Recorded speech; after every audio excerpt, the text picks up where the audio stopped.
Simulan natin ang aksyon sa sunog na tumupok sa 600 bahay sa Las Piñas. Ang tinuturong sanhin nito ang napabayaang sinaing. Umaaksyon si Gary De Leon. Naglalagablab na apoy ang gumising sa mga residente ng Laong Compound sa Barangay Almansa 1, Las Piñas, pasado alas 2 ng umaga.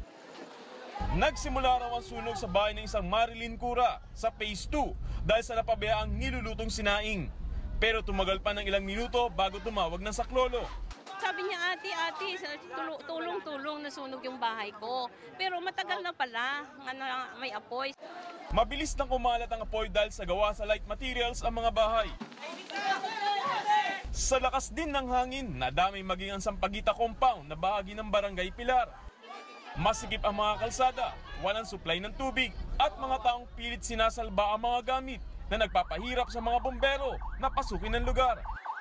Ang lalaking ito, idinaan na lang sa panalangin ng sitwasyon. Layo! Layo kayo! Pero ang isang lalaking ito, hinimatay matapos makitang nasusunog na ang kanyang bahay.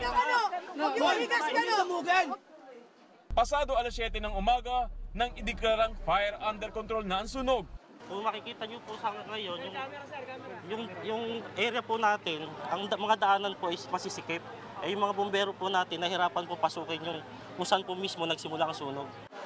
Sa tala ng BFP, halos 600 bahay ang natupok ng apoy.